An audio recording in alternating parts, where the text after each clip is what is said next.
Voilà, bienvenue à cette dernière rencontre de la saison hivernale de Swiss Culture. Ce soir, nous avons le plaisir d'accueillir une enfant du pays, comme on peut le dire, puisque beaucoup d'entre vous ont grandi avec Évangéline. Et Évangéline qui a fait un travail tout à fait extraordinaire pour mettre en valeur la collection que son père a réunie. Et disons, l'aboutissement de ce travail, c'est l'exposition qui est montrée actuellement à la Fondation Bayler. Et ce soir, nous avons la chance d'avoir le commissaire de l'exposition, Raphaël Bouvier. Donc, ils vont vous présenter l'exposition, ils vont vous présenter la vie tout à fait extraordinaire de Claude Hersin. Et en complément, nous allons organiser le mercredi 30 avril une visite guidée par M. Bouvier de l'exposition. Maintenant, je vais tout de suite laisser la parole à nos invités. Merci. Donc, bonsoir, mesdames et messieurs. Je suis enchanté d'avoir été invité à cette conférence, à ce dialogue, cette conversation avec Évangéline Hersin dans ce lieu très particulier. Et merci beaucoup à vous aussi, Évangéline, une fois encore, de partager cette conversation avec moi, avec tout le monde, en fait. Donc, en fait, vous allez voir l'idée de ce dialogue, de cette conversation, c'est vraiment de vous donner une première petite idée de l'exposition, quelques impressions de l'exposition, et surtout d'entendre aussi tous les souvenirs, les histoires exceptionnelles aussi d'Évangéline, de ses parents aussi, parce que il faut vraiment souligner qu'Évangéline a une mémoire incroyable, un savoir incroyable, et d'ailleurs qu'elle a aussi exprimé dans le catalogue de l'exposition qui est paru dans le cadre de l'exposition à la Fondation Bayler. Donc en fait, c'est vraiment une occasion, presque une des premières occasions d'apprendre quelque chose de façon approfondie sur la biographie de M. Hersin, de Claude Hersin, de Françoise Hersin, de vous-même, de tous les artistes, de la jeunesse de cette collection, qui est une collection vraiment absolument exceptionnelle. On peut que vraiment souligner que c'est une des plus importantes collections d'art surréaliste, aussi une des premières collections d'art surréaliste, on peut dire, Claude Hersin, qui était un des premiers à collectionner, à comprendre l'importance du mouvement surréaliste, qui a fait aussi beaucoup d'amitié avec les grands représentants, les grands artistes, aussi poètes du surréalisme. Et c'est ça un peu qu'on a essayé aussi de montrer un peu dans cette présentation de ce soir. Donc, pour vous donner une petite impression. En fait, on peut le dire, Évangéline, un peu une première mondiale qu'on puisse voir la collection Hersin dans cette grandeur, dans cette amplitude, aussi sous le nom de collection Hersin. Non, mes parents avaient pris envie des tableaux, mais sous collection particulière, et c'est un tableau par un tableau, jamais l'ensemble. Voilà, évidemment, il ne s'agit pas de l'ensemble de la collection, mais jamais un aussi grand choix en quelque sorte qu'à la Fondation Bayler. Ça, c'est vraiment la première. Et sous le nom. Et un grand privilège aussi, bien sûr, pour nous, pour la Fondation Bayler. Je vous montre les deux premières images, juste pour vous, pour un peu exprimer aussi, ou pour expliquer pourquoi la collection Hersin est présentée à la Fondation Bayler. Vous le voyez, il y a eu un rapport amical très étroit entre le fondateur de la Fondation Bayler, Ernst Bayler, aussi de son épouse, Hilde Bayler, avec d'abord M. Hersin, on voit ici à gauche, et aussi avec Françoise Hersin, avec vos parents, donc. Et je crois que cette amitié, elle remonte vraiment déjà au début, au moment où M. Bayler ouvre à l'époque encore sa librairie d'art. Et donc vraiment une amitié très intense. Oui, papa a connu Ernst Bayerler quand il avait encore une librairie à Bâle. Et puis il commençait à vendre des tableaux, mais il avait des tableaux qui étaient comme ça, en rang derrière un petit rideau. Je me souviens, j'étais enfant quand j'allais à la galerie Bayerler, pas la fondation qui n'existait pas, mais encore la galerie. Il tirait un rideau et puis derrière étaient cachés des tableaux sublimes. Mais ça c'était le tout début. Et puis ils étaient très proches, ils s'aimaient bien. Je pense que papa aimait beaucoup Ernst.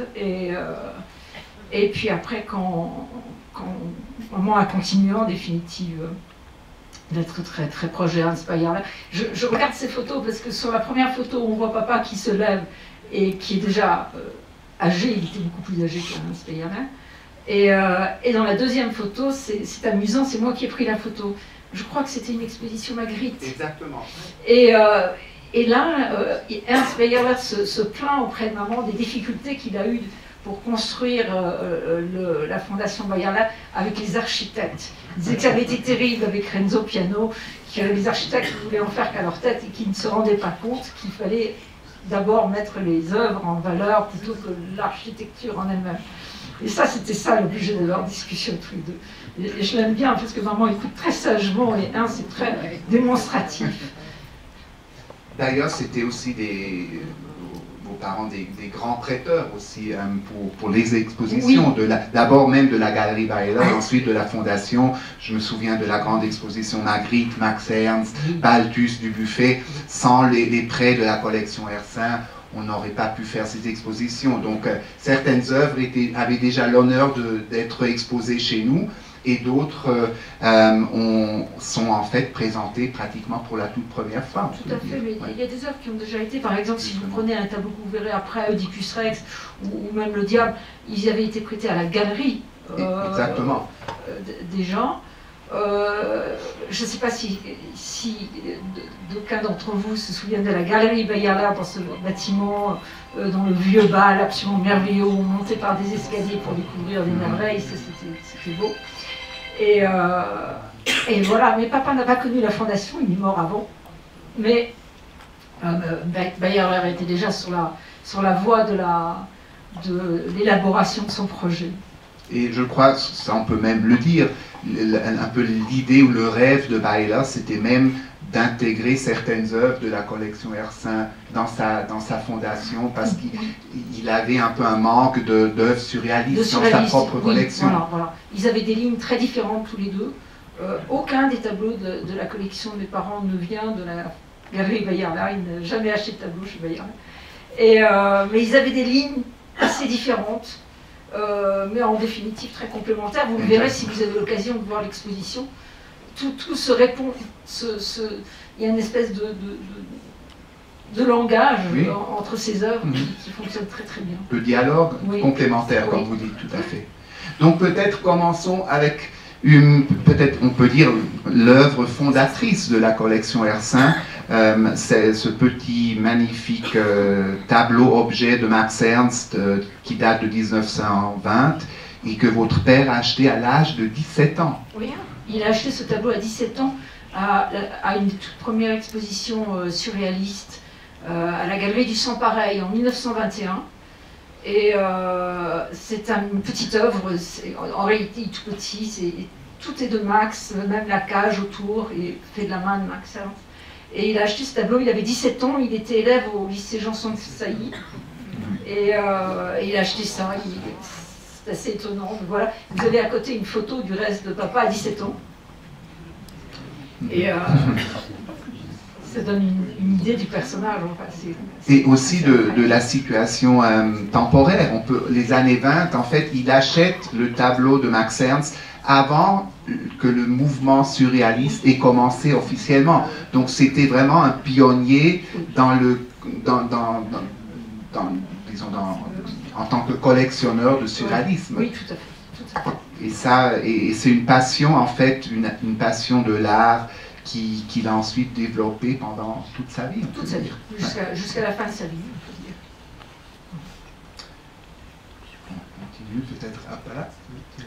Une autre œuvre, peut-être on peut dire vraiment aussi iconique, tout à fait majeur de Max Ernst, c'est Oedipus Rex, qui date encore vraiment des débuts, où on voit aussi un peu, c'est une œuvre aussi, comment dire, iconique et très exemplaire pour comprendre le surréalisme aussi, avec cette idée du rêve, l'inconscient, le mystère, c'est tous ces sujets essentiels, et c'est vraiment une œuvre tout à fait iconique. Donc c'est incroyable de voir que cette œuvre soit dans cette collection privée jusqu'à aujourd'hui. Jusqu'à aujourd'hui, ouais. Absolument. Et bon, c'est un tableau de la période Dada de Max. Il y a 3 tableaux de cette période. Je pense que c'est le seul qui est encore en main privée. L'autre, c'est l'éléphant célèbre qui est à la Tate. Et puis Ubu Imperator qui est au centre Pompidou, qui appartenait à la première femme de papa, qu'il a laissé qui a été donné en dation de paiement de droit de succession. Ça peut-être, c'est intéressant, on peut le dire en quelques mots, que la collection Hercin, à l'origine, était encore 2 fois plus grande, pratiquement, que ce qu'elle est aujourd'hui, et qu'elle a été, disons, réduite après le divorce de la première femme de votre père. Oui, la collection a été partagée en 2 entre eux. Et puis, Hélène Anavi, qui était la première femme de papa, est décédée... Papa, ça fait 32 ans maintenant, elle, ça doit faire 35 ans, et elle a laissé tous ses biens au profit de la recherche scientifique du professeur Dossé, et les tableaux ont été vendus chez Sotheby's à l'époque, mais Ubu a été donné par la Fondation au Centre. Si on parle de Max Ernst, il faut, je crois, aussi parler de cette grande amitié entre l'artiste et votre père, et votre mère aussi, avec vos parents. Cette très belle photo des années 60 où on voit Max Ernst tout à droite, votre père à côté de Dorothea Tanning, l'épouse de Max Ernst, au milieu, et tout à gauche votre maman, magnifique, toute jeune. Je crois que c'était après un concert de Maria Callas. Oui, c'était une représentation à l'opéra. À l'époque, c'était Georges Auric qui était le directeur de l'opéra, qui était très ami de mes parents. Georges Auric avait une épouse, Nora Auric, qui a été une des premières femmes diplômées à l'école centrale, et qui était peintre aussi, qui faisait de très beaux portraits. Là, bon, à gauche, c'est maman. À côté, c'est Yolas. C'était Alexandre Yolas. Un galeriste important. Galeriste très célèbre. Là, évidemment, c'est la belle Dorothée, papa. À côté, vous aviez la directrice de Yolas, elle s'appelait Bénédicte Pell, je me souviens bien. Et puis Max, voilà, ça devait être chez Maxime, je pense. Après, une représentation je crois que je l'avais marqué. Maman l'avait marqué sur la photo, sur une représentation de Norma. Donc, exactement. Voilà. Peut-être que vous pouvez encore nous dire quelques mots sur ce rapport très amical entre Max Ernst et votre père, qui est vraiment une histoire presque d'amour d'une vie. Ah oui, papa adorait Max Ernst. Il adorait sa peinture, évidemment, il adorait l'homme, il adorait sa culture extraordinaire, le raffinement, son esprit très subtil, plein d'humour. Enfin, il adorait Max Ernst. Je peux dire que c'est probablement le peintre qu'il a le plus aimé, voire le seul qu'il a vraiment aimé. On peut dire aimé d'amour, voilà, c'était quelqu'un qui adorait Max. Et puis on le voit d'ailleurs parce que on en a beaucoup. Donc, on peut le dire, c'est, je crois, la collection Max Ernst en main privée la plus grande au monde. Donc, certainement, ouais, et surtout certainement la plus importante. On va revenir à Max Ernst un peu plus tard. Peut-être on peut encore parler d'une autre icône rapidement, vraiment une icône absolue de l'art surréaliste qui est La Clé des songes de Magritte. D'ailleurs, le titre de l'œuvre a servi aussi comme le titre de l'exposition à la Fondation Myler. C'est La Clé des songes, chef-d'œuvre surréaliste de la collection Hercin. Donc, qui bien sûr un titre phare exemplaire pour comprendre le mouvement surréaliste, qui a justement un accent très fort sur la notion du songe, le rêve, le cauchemar souvent aussi. Et donc là vraiment une icône absolue de Magritte, et justement votre père avait encore, et on le montre dans l'exposition, d'autres chefs-d'œuvre de cet artiste. Sinon peut-être on continue avec, ou vous vouliez encore dire quelques mots sur Magritte? D'ailleurs, dans l'exposition, on a essayé aussi de concevoir certaines salles selon des sujets. Un sujet, c'est justement la notion du rêve, la nuit, l'inconscient, l'intérêt pour la psychanalyse. Il y a une autre salle qui est dédiée plutôt au sujet de la transformation, la métamorphose. Et là, on a vraiment ce chef-d'œuvre de Salvador Dali, le jeu lugubre, qui date de la meilleure période de Dali, avec cette période très inventive, très innovatrice. On comprend vraiment aussi le génie de Dali. Je crois que votre père l'avait acheté un peu plus tard même, ce tableau. Oui, le tableau, il l'a acheté... ce tableau appartenait à Marie-Laure de Noailles, qui était un personnage, un des grands mécènes et un des grands personnages du XXe siècle, on peut le dire comme ça. Et les Noailles avaient beaucoup aidé Buñuel, Dali, enfin toute cette avant-garde en fait. Donc ce tableau avait été...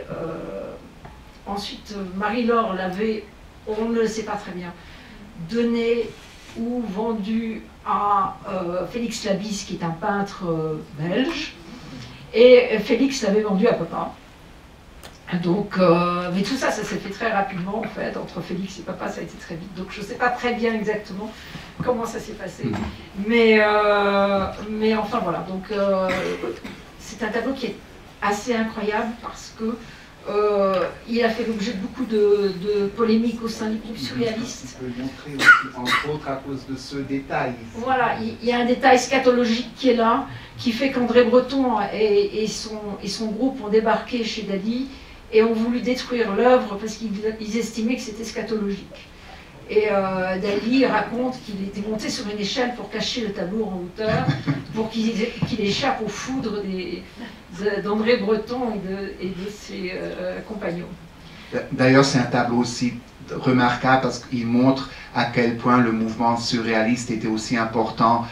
C'était un des premiers mouvements à thématiser certains sujets tabous, en fait, comme justement ces sujets scatologiques, l'allusion à la masturbation, impuissance, tous des sujets, disons, qui jusqu'à ce moment n'étaient pas considérés comme dignes de l'art. Donc là aussi, je trouve que c'est un tableau qui montre très bien l'importance incroyable aussi historique du mouvement surréaliste. Voilà, et vous avez à l'arrière du tableau, ça c'est anecdotique, mais c'était l'époque où, parce que ce tableau a été peint encore à Cadaqués, et il était très ami à ce moment-là, Dali était très ami, très proche, même plus qu'ami, de Federico Garcia Lorca. Et à l'arrière, le tableau est recto verso, à l'arrière du tableau, il y a un dessin de Federico Garcia Lorca, qui est le poète catalan qui est mort pendant la guerre civile. Voilà, qui est assassiné, tout à fait. Voilà. Donc en fait, un double chef-d'œuvre, pour ainsi dire. Oui. On continue. Là aussi, c'est un autre artiste, je crois, très important aussi dans la collection, mais aussi dans la vie de votre père, c'est Oscar Dominguez, un autre surréaliste espagnol très important, un peu moins connu peut-être que Dali, mais avec beaucoup de rapports, ce tableau intéressant avec toutes cette transformation d'un paysage, que tout à coup on voit des têtes d'éléphants qui surgissent. Donc vraiment aussi cette idée de métamorphose. Et je crois que Dominguez était vraiment aussi un ami, un artiste proche de votre père. Oui, il était très copain avec papa. Ils allaient toujours déjeuner entre hommes comme ça. Dominguez était un personnage assez effrayant, assez monstrueux. Il avait été un des amants de Marie-Laure de Noailles aussi. Et il y a pas mal d'anecdotes assez drôles, enfin pas forcément drôles pour les Noailles, mais drôle dans l'absolu, puisque Dominguez, soit dit en passant, était un copieur de génie. C'est-à-dire qu'il vous refaisait un Goya dans la nuit. Et quand Marie-Laure est décédée, le vicomte de Noailles a fait venir, je ne sais pas si c'était la maison Christie's ou Sotheby's, mais je crois que c'était Christie's, pour venir voir les tableaux. Il y avait les Goya, Marie-Laure, enfin tous ces tableaux dans l'hôtel particulier de la place des États-Unis. Et puis ils ont été très très embarrassés de dire qu'une partie des tableaux avait été devenus des Dominguez en fait. C'est-à-dire que dans la nuit, ils copiaient un Goya, ils vendaient le vrai et ils accrochaient le faux. Donc ça c'est... Voilà. Et puis Dominguez était un être très fou, très fou. Et un soir, ça c'est... Je vous raconte des histoires qui m'ont été rapportées parce que j'étais trop petite. Un soir, on sonne à la porte de chez mes parents et puis un coursier amène un petit dessin à papa. Et c'était marqué « À mon ami Claude, avec le souvenir de l'avenir », signé Dominguez. Et puis papa se dit « Mais qu'est-ce qu'il a encore, Dominguez? Il est complètement fou, qu'est-ce qu'il raconte ?» Et en fait, il s'était... suicidé, dans cette nuit, c'était la nuit du 31 décembre, il s'était ouvert les veines dans sa baignoire. Donc c'est la dernière lettre, en fait. C'est la dernière document. Le document de Dominguez avant sa mort. Exactement. Ouais. Et figurez-vous que je ne le trouvais plus. Et je l'ai cherché, et on l'a cherché avec maman depuis 15 ans, je pense. On s'est dit, c'est pas possible qu'il ait disparu dans un déménagement ou quelque chose. Et finalement, je l'ai retrouvé dans une machine à laver. Voilà. Heureusement que vous l'avez retrouvé. Ouais, c'est vrai. Mais ça, c'est vraiment un document historique, on peut lire. J'étais tellement heureuse de le retrouver, vous imaginez pas. C'est un truc qui devenait obsessionnel de retrouver ce document. C'est quand même pas possible. Enfin, voilà. Un autre artiste important aussi, vous allez voir, pour Evangeline, c'est Man Ray. Qui est représenté avec un tableau objet, on peut le dire, des années 40. Je crois que vraiment aussi exposé pour la première fois, on peut le dire, je pense. Ah oui. C'est vraiment pour beaucoup une grande découverte. Il n'y a pas tellement de tableaux de cette importance de Man Ray, qui a peint toute une série d'œuvres autour de drames de Shakespeare. Ici, c'est Antoine et Cléopâtre, interprétés d'une façon très abstraite, disons. Mais je crois que Man Ray, il est pour vous encore plus important à cause de ça. Oui, je suis la femme la plus jeune que Man Ray ait jamais photographiée, parce qu'il avait toujours ses muses sublimes et magnifiques. Et il n'avait jamais photographié d'enfant, donc il disait toujours « c'est la plus jeune femme que j'ai jamais photographiée », parce que j'ai 5 ans en fait. Donc je me souviens strictement de rien, mais enfin voilà, c'est bon. Et c'est la photo est collée comme un objet sur une boîte d'allumettes. Quel privilège d'avoir les portraits d'enfants de Man Ray, oui, qui aujourd'hui est, je crois, le photographe le plus cher quand on voit les ventes en enchères. Mais vous savez, Raphaël, ce qui est triste, c'est que Man Ray rêvait d'être peintre, il voulait être reconnu comme peintre, et en fait, il n'a été reconnu que comme photographe, et en fait, il photographiait parce qu'il fallait manger, donc finalement, c'est ce qu'il faisait vivre, et sa peinture ne se vendait pas, et c'était quelque chose qui le rendait très triste, mais il ne roulait pas sur l'or, et moi je me souviens, en revanche, je ne me souviens pas du tout de Man Ray, mais je me souviens bien de sa femme, Juliette. Quand j'ai connu Juliette, elle avait été ravissante d'après les photos. Et moi je l'ai connue, elle était en chaise roulante. Et elle est morte vraiment dans la misère. Et quelque temps, elle était soutenue par quelques personnes, je crois à l'époque même par le Centre Pompidou avait fait quelque chose. Bon. Mais c'était difficile. Et quand elle est décédée, mais très peu de temps après, je dirais 1 an ou 2, il y a eu une grande rétrospective des photos de de Man Ray à Paris, sponsorisé par Prada. Et ça, je dois dire, c'était une des toutes premières fois qu'une marque de mode sponsorisait de l'art. Et je me souviens qu'à l'époque, j'avais trouvé ça très triste. Parce qu'en fait, les artistes sont morts dans cette difficulté, et puis pour finir, c'est repris par Prada. Ouais. Maintenant, on est habitué, on s'en fiche. Et puis Prada est devenu de l'art, paraît-il, donc tout va bien. Mais voilà. Là, peut-être une photo très, je trouve, représentative qui montre comment les tableaux de la collection Hersin étaient présentés à l'époque, ici on est dans les années 60, donc dans l'appartement de vos parents à Paris, dont vous avez aussi des souvenirs, donc vraiment un accrochage très, très dense. Vous allez voir, la Fondation Baeller, c'est très différent. Mais ça, on voit vraiment le contexte privé, bien sûr, aussi intimiste un peu de la collection et de sa façon dont elle avait été présentée.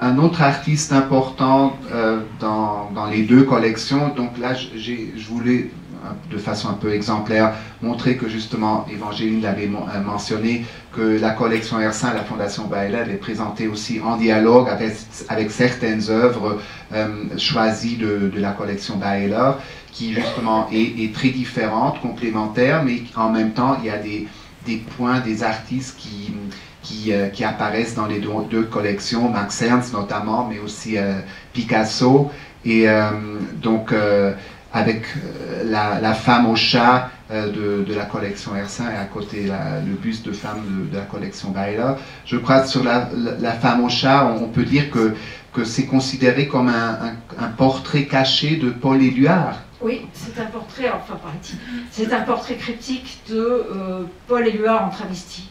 Donc, Paul Éluard, qui était un des grands poètes surréalistes. Qui était un grand poète surréaliste et qui était très ami. C'était un petit groupe très proche. Picasso, Dorama, parce qu'on est en pleine période Dorama. Les deux tableaux sont de 37, si je vois bien. Le vôtre aussi. 39. Ouais. 39, voilà. Et ils étaient très proches avec Paul Éluard, Nouche Éluard, qui était aussi une des muses du surréalisme.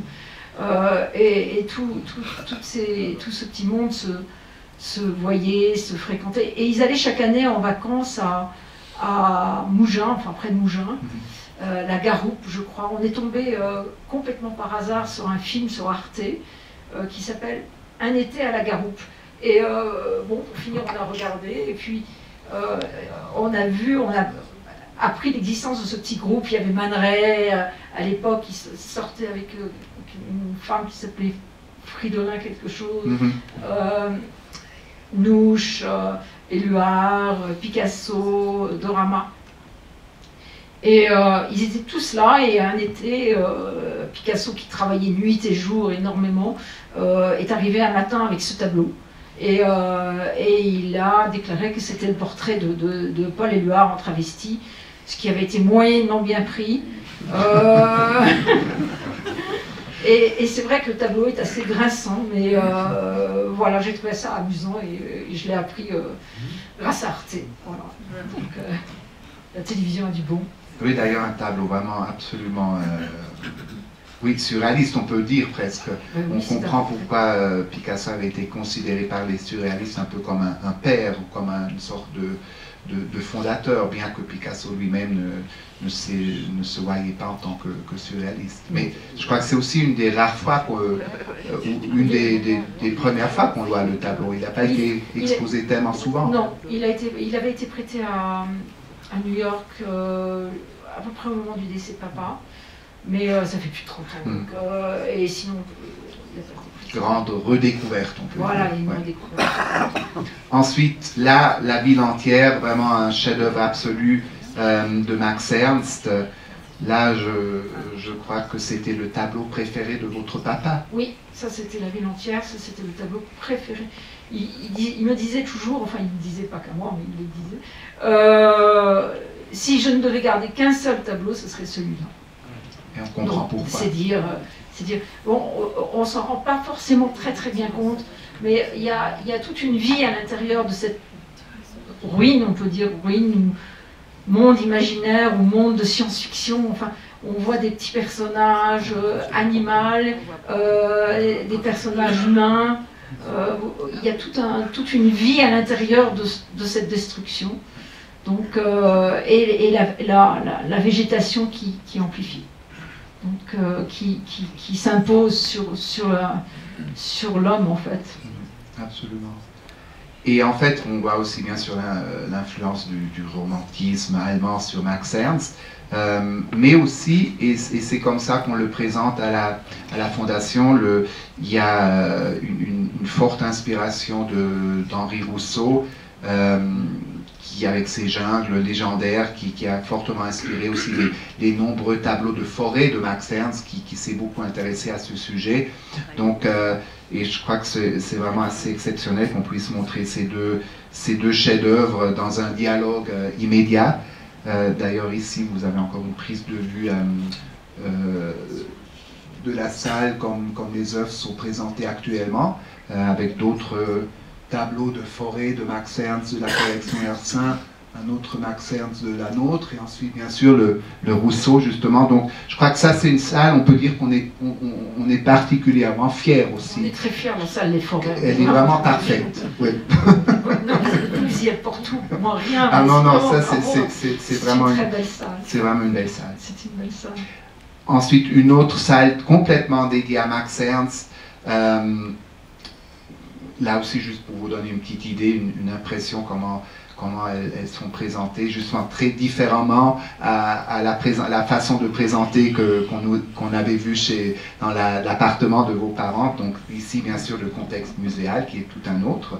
Là, ça, je crois que là, je vous laisse la parole sur ce tableau, qui a le titre Évangéline. Oui, alors ça, c'est pas forcément le tableau le plus extraordinaire, mais bon, c'est moi. Donc, c'est mon portrait par Max Ernst. En fait, c'est Évangéline avant sa naissance. Donc, voilà, c'est... que dire de plus? Un portrait au sens large du terme. Très large, mais bon, voilà, Évangéline avant sa naissance, voilà, Évangéline dans les limbes encore. Tout à fait. Là, on voit quand même vraiment à quel point le rapport entre Max Ernst et votre père était étroit. Je veux dire, il n'y a pas beaucoup de personnes qui peuvent prétendre qu'ils aient un portrait de Max Ernst. Alors, c'est une bonne question. Est-ce qu'il y a des portraits d'autres personnes par Max Ernst? Il y a des... Oui, de Dorothea Tanning, il a fait, et de Leonora Carrington. Mais ça, c'était ses épouses. Justement, ça, je crois que c'est vraiment exceptionnel. Qu'il y ait un portrait, disons, comme ça intime, ça c'est... Ouais. Ensuite, un autre vraiment chef-d'œuvre absolu, peut-être entre-temps, peut-être aussi un des tableaux les plus iconiques du mouvement surréaliste, c'est L'Ange du foyer de Max Ernst, aussi qui date de l'année 37, donc d'une période très précaire, très néfaste, on peut le dire, un tableau qui exprime aussi fortement l'aspect politique du surréalisme. Max Ernst qui s'est pratiquement jamais exprimé sur ces tableaux, mais sur celui-ci, il a dit que c'était vraiment une réflexion ou une tentative d'exprimer un peu l'effroi et la peur et la menace qu'il ressentait lui-même pendant cette période qui était bien sûr la période de la montée du fascisme en Europe, l'année de Guernica, de la guerre civile en Espagne, un tableau vraiment absolument essentiel, on peut le dire, pas seulement pour l'art surréaliste mais pour l'art moderne. D'ailleurs, si vous regardez, si vous prenez la forme de ce monstre, vous l'appelez souvent le diable aussi. Toujours. En fait, il s'inscrit dans la forme de la svastika, donc de la croix de Hitler. Donc là, vraiment, une réflexion très critique sur le mouvement fasciste. Mais je crois que pour vous, l'ange du foyer, il avait aussi un peu une fonction de protecteur, parce que vous le connaissiez déjà comme en tant qu'enfant. Oui, oui. Alors les enfants ne voient pas du tout ce genre de choses. Moi, c'était plutôt un confident. Et tout à l'heure, j'en parlais à Madame Cossandier, justement. Elle me rappelait une exposition qui avait eu lieu au Musée Rat à Genève. Et c'était la première fois que je réalisais ce que donnait ce tableau dans un musée. Parce que comme je le voyais à la maison, bon, c'était familier, c'était un protecteur, je lui faisais mes petites confidences, c'était un copain en quelque sorte. C'est un peu comme les enfants avec leurs dinosaures. Et quand tout à coup je l'avais vu, c'est au Musée Rat que ça m'avait le plus frappé. Tout d'un coup je me suis dit, waouh, spectaculaire. Je ne l'avais pas vu aussi spectaculaire en fait.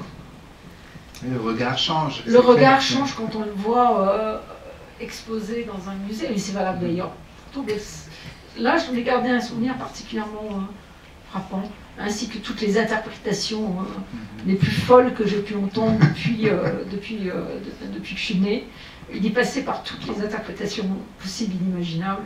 Et ça a amusé beaucoup mes parents d'ailleurs. Et ce qui le rend d'autant plus fascinant aussi, bien sûr. Mais la dernière en date, alors, ça me plaît beaucoup, c'est un emblème du féminisme.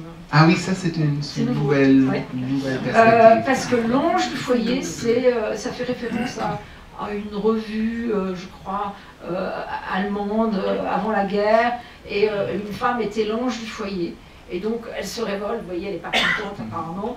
Et donc, c'est devenu une icône du féminisme. Et ça, c'est vraiment tout frais. Hein. Ça, c'était la dernière interprétation, c'était au Centre Pompidou. Tout à fait, mais assez plausible quand on l'entendait de façon un peu plus approfondie. Voilà, mais bon, ça reste une interprétation. Dit par un grand conservateur, voilà. C'était formidable. Dit par moi, on a plus envie de lire maintenant. Non, Voilà. vous êtes encore plus convaincante, en fait. Sinon, on fait peut-être encore là, juste pour vous montrer, actuellement, il est présenté en dialogue avec une des sculptures importantes aux îles de Max Ernst de la collection Baeller. Donc là aussi, je crois vraiment un rapport très fort, très puissant. Cette sculpture qui est à la Fondation Baeller est absolument géniale parce que moi j'étais persuadée que c'était un bronze et en réalité c'est le plâtre original. C'est un plâtre original. Et donc vraiment c'est magnifique. Ensuite, ce que je trouve, ou ce qui est vraiment aussi intéressant et passionnant, c'est la présence de femmes artistes dans la collection de votre père. Entre autres, une série de plusieurs tableaux de Dorothea Tanning, qui était l'épouse de Max Ernst, qui avait la chance, mais aussi un peu, disons, comment dire, c'était aussi un peu un dilemme d'être l'épouse de Max Ernst, parce que c'est une grande artiste qui est restée dans l'ombre de son mari pendant pratiquement tout son vivant. Mais je crois que vous l'avez assez bien connue encore personnellement. Oui, oui. Dorothée était la dernière épouse de Max. Et effectivement, c'est un grand peintre, Dorothée. Oui. Elle avait conçu une espèce d'aigreur à l'égard de Max, parce qu'elle était toujours au deuxième plan. Les gens n'en avaient que pour Max Ernst, et pratiquement pas pour elle, et ce qui était vraiment pas juste. Mais c'était l'époque, oui. Et je pense que ça a rendu Dorothée très, très, très malheureuse. En dehors de ça, elle avait un caractère absolument terrifiant et une personnalité énorme et un chien menaçant. Et un chien menaçant que vous voyez dans ses bras, là, dans ce tableau qui s'appelle La Valse bleue, qui est un grand tableau d'ailleurs, et qui représente un chien qui s'appelait, enfin moi, celui que j'ai connu, parce qu'il y en a eu un autre avant apparemment, celui que j'ai connu qui s'appelait Groucho, et qui était un chien très très méchant, et qui ressemblait beaucoup à Dorothée en cela, parce que Dorothée détestait les enfants. Alors pas de chance, j'étais enfant, et dans un groupe de gens qui n'en avaient plus, c'est-à-dire qu'ils les avaient mais ils étaient grands, et moi j'étais la seule petite encore à être dans leur genre, et Dorothée détestait les enfants, elle détestait les enfants. Et mes parents chaque année allaient dans le sud de la France, à Mougins, rendre visite à Max, évidemment avec moi. Et dès qu'elle me voyait arriver, clac, elle m'envoyait dans le jardin avec sa nièce, parce qu'elle avait une nièce mais qui était déjà adulte, et elle me promenait sur un âne et je devais rester dehors. Mais elle avait ce chien qui s'appelait Groucho, et j'ai cru que ça pouvait être un copain. Et non, c'était le copain de Dorothée, apparemment il m'a mordu. Et j'en ai gardé un très très mauvais souvenir, mais j'ai quand même son tableau que j'adore. Effectivement, ça c'est un tableau vraiment majeur aussi.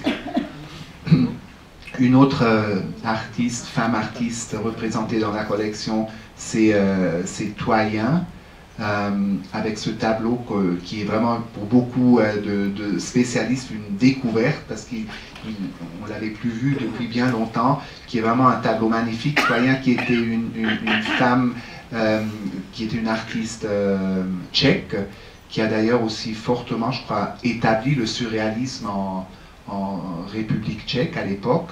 Donc un tableau de 34, donc de la période très, très précoce, qui est vraiment remarquable, tout à fait. Et donc aussi qui montre un peu la dimension internationale, même intercontinentale du surréalisme qui s'est développé en France et qui ensuite s'est vraiment élargi un peu dans toute l'Europe, plus tard même en Afrique du Nord, aux États-Unis. Donc je trouve aussi un tableau important pour voir vraiment la dimension internationale de ce mouvement artistique. Et je crois que c'est vraiment un tableau aussi qui est remarquable de le voir dans la collection d'un collectionneur de cette époque où justement souvent les femmes artistes étaient complètement ignorées ou méprisées. Oui, il y avait en soi très peu de femmes dans la collection en réalité. Bon, ce Toyen, pourquoi Toyen? Parce que elle avait pris le mot citoyen et elle avait gardé Toyen. Sinon elle était tchèque. Et on a assisté à une scène à la Fondation Bayard, tout à fait formidable. Il y avait la curatrice de la Kunsthalle de Hambourg qui s'est tombée comme ça en pavoisant devant ce tableau, les larmes aux yeux, parce qu'elle avait fait sa thèse sur Toyen et elle pensait que ce tableau avait disparu. Donc, parce que la dernière fois qu'il avait été vu, je crois que c'était en 36 ou 38, quelque chose comme ça. Une exposition surréaliste. Une exposition surréaliste. En fait, ce tableau, Toyen l'avait fait pour... André Breton était allé à Prague dans les années 30 et il était tombé très amoureux de Toyen qui, d'après les photos, avait l'air d'être très belle. Et Toyen n'était pas du tout sensible au charme d'André Breton. Elle même vivait avec Sierski, le peintre tchèque. Mais elle lui avait fait comme cadeau ce tableau-là, qui donc était dans la collection d'André Breton. Et Annabelle Gergen, qui donc cette spécialiste de Toyen, n'avait pas trouvé sa trace, et puis voilà, il est là. Grande découverte. On le montre d'ailleurs avec Louise Bourgeois, avec une sculpture de la Fondation, juste pour vous donner une petite image. Et vous savez, c'est un tableau que je n'aimais pas du tout, ce Toyen, très honnêtement. Et quand je l'ai vu à la Fondation avec le Louise Bourgeois, ça a été un choc, j'ai trouvé génial. Le Louise Bourgeois, que je n'aimais pas seul non plus. Exactement. Les deux se répondent de façon tout à fait. incroyable. C'est complémentaire aussi. Et ça devient quelque chose de passionnant.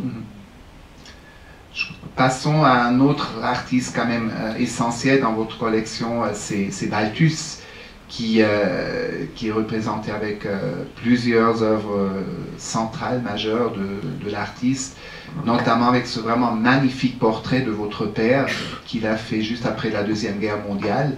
Je trouve un portrait vraiment aussi très juste parce qu'il montre un individu et en même temps il le cache aussi, parce qu'en fait tout le profil est aussi caché dans l'obscurité, qui exprime peut-être aussi un peu cette grande discrétion de votre père, qui était un personnage, disons, d'une façon extravagante, très impressionnante, et en même temps très discrète aussi. Oui, c'était quelqu'un de plus que discret. Il était, je ne peux pas dire timide, mais vraiment d'une discrétion... allant jusqu'à, je dirais presque l'effacement. Alors là, je lui demandais pourquoi il avait cette espèce de tenue monacale. En réalité, dans l'atelier de Balthus, qui était cours de Rohan, là où il a peint le Grand Passage, il faisait un froid glacial, et il lui avait passé une espèce de robe de chambre peignoir, et qui donne cette impression de robe de moine, mais qui allait bien à papa quelque part, qui avait ce caractère très austère en fait. Voilà. Et la pomme, c'est maman. Parce que papa n'a pas compris du tout pourquoi Balthus avait mis cette pomme là. Et un jour, il lui a demandé mais Balthus, qu'est-ce que c'est que cette pomme? Pourquoi vous avez mis une pomme? Et il lui a répondu, vous verrez un jour, vous la croquerez. Et ça, c'est maman qui est arrivée.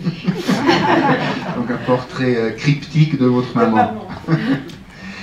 Le grand chef-d'œuvre, bien sûr, de Balthus, qui se trouve dans votre collection, et c'est un privilège qu'on puisse le montrer depuis plusieurs années comme prêt à long terme à la Fondation Daila, c'est le magnifique passage du Commerce Saint-André, qui n'est pas seulement le grand chef-d'œuvre de Balthus, mais aussi vraiment une des grandes peintures du XXe siècle, on peut le dire.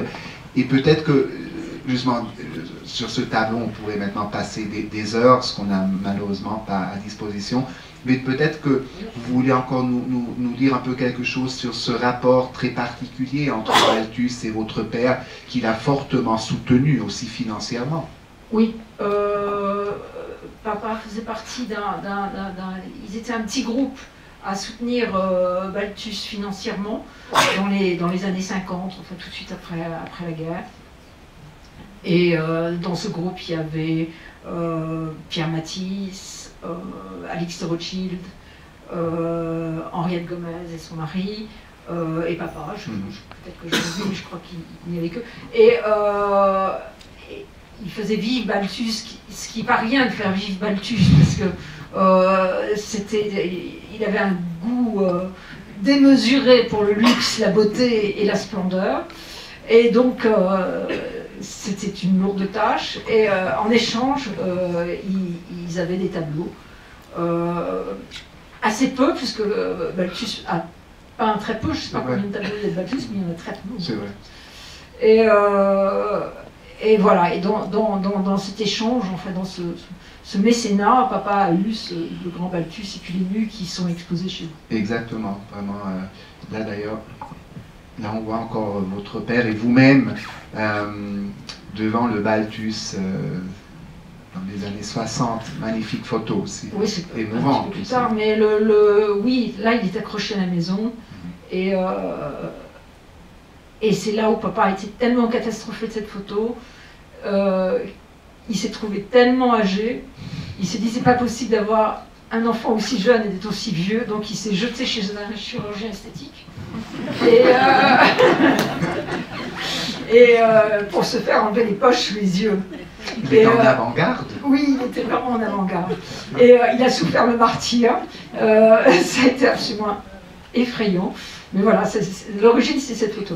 Et je crois qu'il y avait même un dilemme que pendant longtemps, il n'avait pas la place d'intégrer le Balthus dans la maison. Mes parents habitaient boulevard Flandrin, ils n'arrivaient pas à accrocher le tableau parce qu'ils n'avaient pas de mur assez grand. Donc le tableau était roulé dans un garde-meuble. Alors papa, il voulait absolument accrocher ce tableau. Et donc ils ont déménagé dans l'appartement que vous avez vu avant, avenue Henri Martin, où il y avait le mur pour accrocher le Balthus.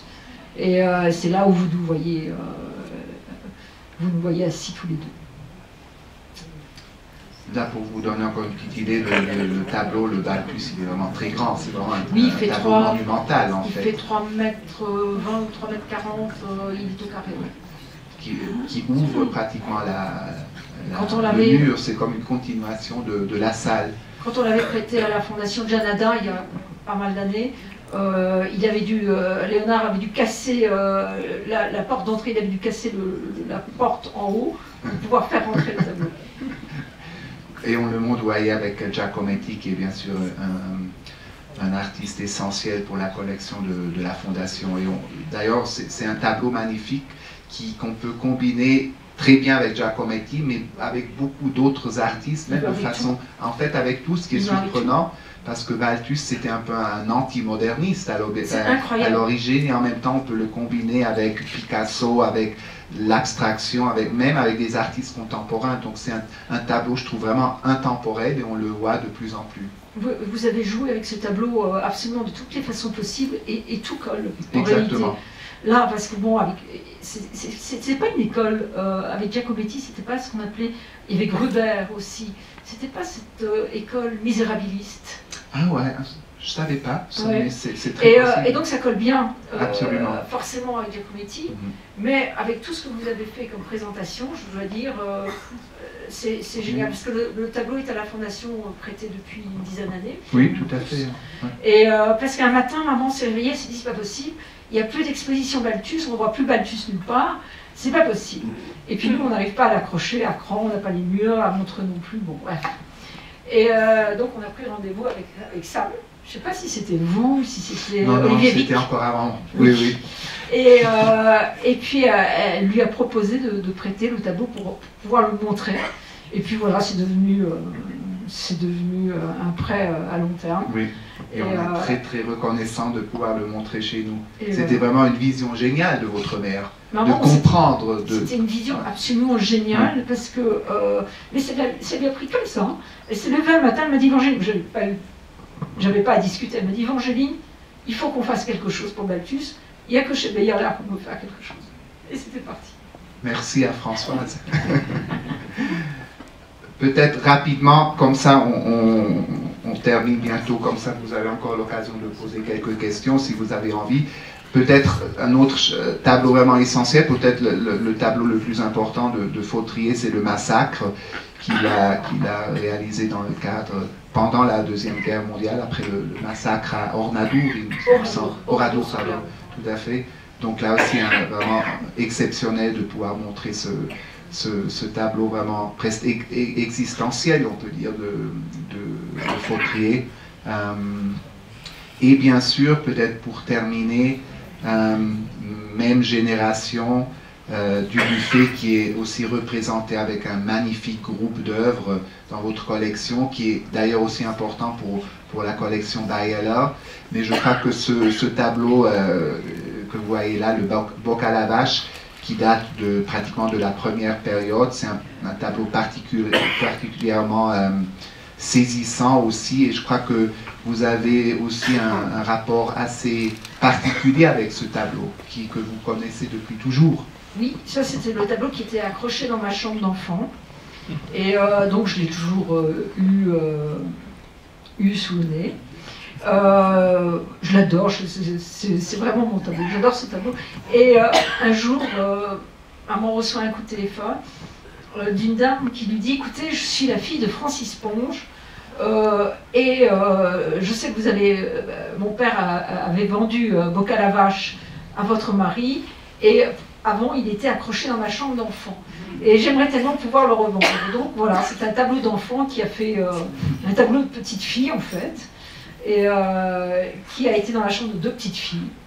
Mais qui est un tableau prémonitoire aussi un peu, parce qu'il annonce quand même une certaine passion pour les vaches que vous continuez. C'est ce que je trouve particulièrement émouvant. Pas noire, elle, quand même. C'est vrai. C'est vous qui avez ajouté la couleur. J'ai ajouté la couleur, après je ne l'ai pas. Et là, peut-être comme encore impression finale, c'est vraiment la dernière salle dans l'exposition. Vous voyez aussi le rapport entre les deux collections, et en fait notamment la dernière paroi qui réunit deux tableaux très similaires de la même série d'œuvres de Dubuffet. À gauche, le Lampe de marbre de la collection Hersin, et à droite un tableau de notre collection. Donc c'était un peu une révérence finale aux deux collectionneurs, Claude Hersin et Ernst Paeller, qui justement avaient une collection différente, mais quand même, et là on le voit, qui a quand même aussi beaucoup de points en commun, donc qu'on peut très bien rapprocher aussi. C'est les deux personnages. Le portrait, l'homme de marbre, est le portrait du père de Dubuffet. C'est le portrait de Georges Dubuffet. Aussi très cryptique. Oui. Très bien. Mais pas en travesti. Exactement. Je crois que c'était ce qu'on voulait vous donner, vous montrer comme, disons, impression, comme première idée de cette exposition et de cette magnifique, exceptionnelle collection Hersin. merci encore, Évangéline, de nous avoir permis la présentation vraiment unique d'une partie, on peut dire, d'une partie majeure de votre collection. Et bien sûr, vous êtes très cordialement invité à venir à la Fondation, peut-être aussi à vous joindre à ce petit voyage. Justement, peut-être que vous avez des questions, surtout à Évangéline, qui a encore tellement d'histoires intéressantes. Sinon, je peux aussi vous conseiller vraiment le catalogue de l'exposition, si vous venez ou pas. Et c'est vraiment, je trouve que c'est vraiment un ouvrage vraiment intéressant où on peut apprendre beaucoup grâce à vous, grâce à vos souvenirs, grâce à votre éloquence. Donc, je peux vraiment vous le suggérer. Est-ce qu'il y a des questions?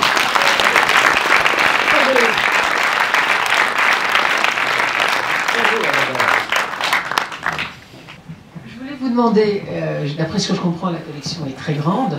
Où est-ce qu'elle est géographiquement? Parce que vous ne pouvez pas tout avoir chez vous, j'imagine. Non, mais elle est en Suisse.